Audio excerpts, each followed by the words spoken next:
la première, 7h38. Est-ce une affirmation de l'humanité essentielle d'un proviseur que de se retirer des affaires? Pour en parler, le plaisir de recevoir ce matin Jacques de Coulon, philosophe, proviseur au collège Saint-Michel à Fribourg et auteur notamment de L'Art d'étonnement et les Méditations du bonheur aux éditions Payot, qui s'exprime sur sa propre démission. Jacques de Coulon, bonjour. Bonjour. Jacques de Coulon, on sait qu'il y a en vous deux personnalités. D'une part, le philosophe écrivain, par passion, et d'autre part, le proviseur par métier. Vous avez donc décidé de vous retirer de cette charge.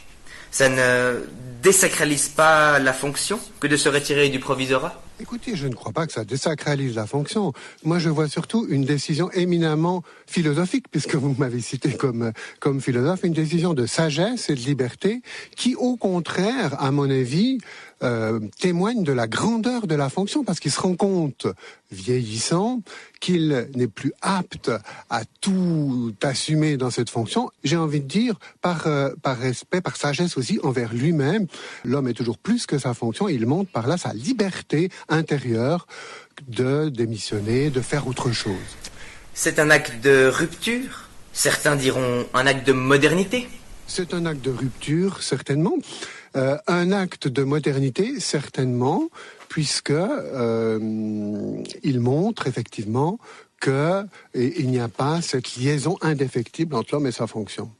Mais alors, ne sous-entendez-vous pas qu'il faut s'attendre à des changements dans cette institution, tout de même séculaire, qu'est le Collège Saint-Michel, plus de 400 ans d'existence? Comment voyez-vous cela, Jacques de Coulon? Écoutez, je l'espère, mais tout dépendra évidemment du successeur. Il y a des conservateurs, des gens plus ouverts, plus réformistes. Donc, suivant le successeur, effectivement, on pourrait avoir une ouverture. Le nouveau proviseur pourrait-il venir d'ailleurs, du Sud, par exemple? Donc, pourquoi pas? Personnellement, s'il y a un candidat valable, pourquoi pas? Mais j'ai quelques doutes au niveau factuel. Mais alors, quelles devraient être les principales qualités du successeur? Qui chercheriez-vous si vous deviez vous-même vous prononcer? Il faudrait quelqu'un qui ait un juste milieu entre ces deux positions. Trop de stabilité ou trop de réforme. Pourtant, d'après les noms évoqués pour cette succession, celui qui a le plus de chances d'être choisi passe pour un homme très dur. On dirait même une sorte de Panzer provisor. C'est bien ce qu'on entend. Pas du tout. De quelqu'un de très humble, de très chaleureux, qui avait une vie intérieure extrêmement riche. Donc pas du tout l'image que je m'en faisais. Mais pourtant, des réformes sont nécessaires au Collège Saint-Michel. Alors, j'ai répondu avant, oui, je pense qu'il faut une certaine dose de réforme. Mais jusqu'où? Mais je pense qu'en même temps, alors jusqu'où? Tout ce qui n'est pas dogme. Alors, par exemple, la fumée. Je me suis laissé dire que vous étiez vous-même un grand fumeur de pipe. Vous pensez qu'on va désormais laisser les élèves fumer tout et n'importe quoi? Écoutez, je suis partagé sur ce sujet. Autre chose dont on parle souvent, l'humanisme exigeant. Ne pensez-vous pas que bientôt le collège pourrait abandonner l'idée d'humanisme exigeant? Alors, moi je pense pas. Très objectivement, moi je pense pas. Je ne pense pas qu'on peut toucher aux textes fondamentaux. On est vraiment au cœur des textes. En tout cas, au Collège Saint-Michel, c'est cet esprit-là, cet humanisme exigeant que nous mettons en avant. La base de notre éducation. Merci de votre franchise, Jacques de Coulon. Je l'ai déjà dit, il y a deux personnalités en vous, le proviseur et le philosophe écrivain. Alors, le proviseur se retire, certes. Mais le philosophe écrivain, lui, va continuer sa carrière coûte que coûte. Comment expliquez-vous cette différence? Non, moi je dirais que c'était ce sont deux caractères différents, deux façons.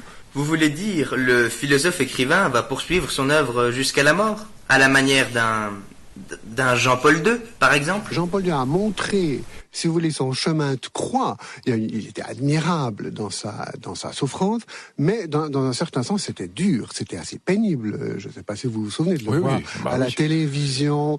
Eh bien, merci, Jacques de Coulon, d'avoir été avec nous ce matin. Nous souhaitons bonne chance au Collège Saint-Michel, sans son mythique proviseur. Et nous souhaitons longue vie au philosophe écrivain, et surtout, beaucoup de succès pour ses nombreux et futurs ouvrages. Devine qui vient dîner. Lydia Gabor.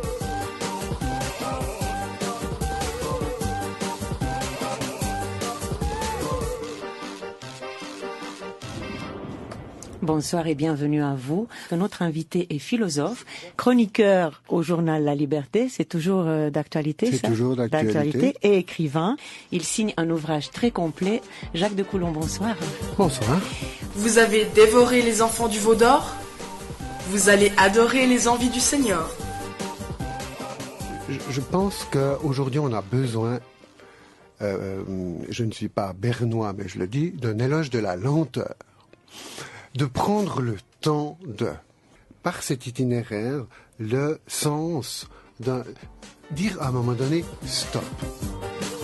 Devine qui vient dîner. Lydia Gabor.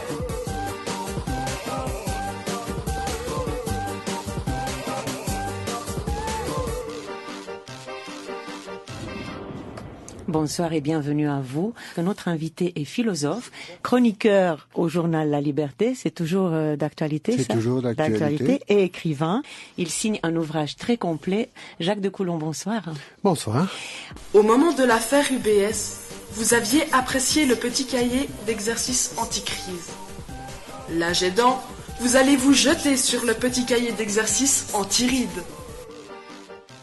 Je suis au bord d'un gouffre, cerné par un feu. Il me vient à l'esprit maintenant. Comment m'en sortir ? Si je fais un pas en avant, je tombe dans le gouffre. Si je fais rien, je suis brûlé. J'ai même appliqué, d'ailleurs, ce koan dans une conférence que j'ai donnée pour des banquiers en disant c'est exactement la situation économique actuelle. Alors c'est une interprétation très sauvage. Très sauvage. C'est vraiment ça. Soit on a la fuite en avant de l'hyperconsommation, on tombe dans le gouffre. Soit on a l'austérité absolue et on est brûlé d'une certaine façon, on peut plus rien faire. Et les sages, enfin les maîtres zen disent, la seule solution, alors vous allez me dire, comment ? C'est de s'élever. Devine qui vient dîner. Lydia Gabor.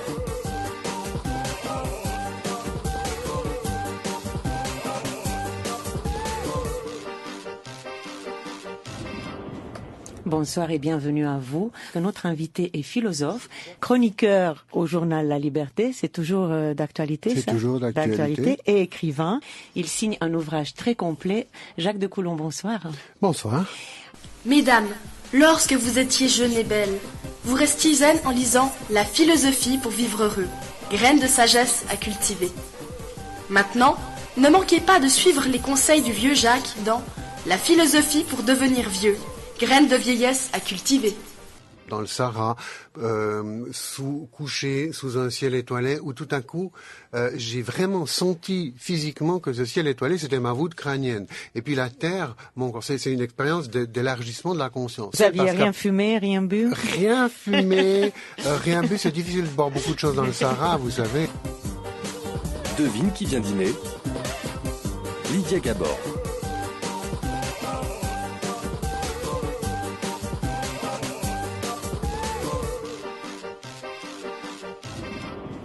Bonsoir et bienvenue à vous. Notre invité est philosophe, chroniqueur au journal La Liberté, c'est toujours d'actualité, ça ? C'est toujours d'actualité. Et écrivain.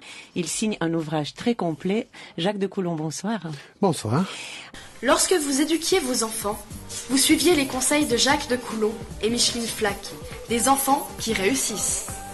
C'est le dernier moment pour vous de lire Des vieillards qui ressuscitent de Jacques de Coulon et Micheline Flask. Et là-bas, on avait l'habitude de marchander toutes choses, même les oranges. Et c'était positif. Quand on marchandait pas, on était pris pour un imbécile. Et je me souviens du coiffeur au Liban, où j'allais chez le coiffeur, il m'offrait un coca. Finalement, je crois que je dépensais... Qu'est-ce qu'il gagnait ? Je sais pas ce qu'il gagnait. Je crois que je dépensais moins que ce que je recevais.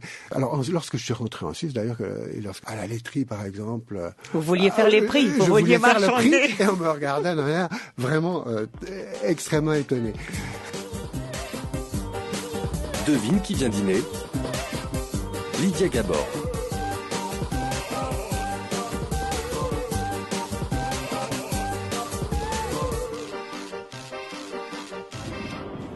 Bonsoir et bienvenue à vous. Notre invité est philosophe, chroniqueur au journal La Liberté, c'est toujours d'actualité, ça ? C'est toujours d'actualité. Et écrivain. Il signe un ouvrage très complet. Jacques de Coulon, bonsoir. Bonsoir. Après l'étonnant succès de Dieu à l'école, voici pour le plus grand bonheur des aînés, Jacques à l'EMS. si je meurs, qu'est-ce que j'emporterai s'il y a un au-delà? Certainement pas mes possessions. Il reste deux choses. Je suis, comme dit le philosophe Descartes, finalement il y a un noyau d'être que je peux pas nier. Vous pouvez pas imaginer que vous n'existez pas. Et j'aime aussi. J'aime. Je suis j'aime. Je dirais c'est ce qui reste.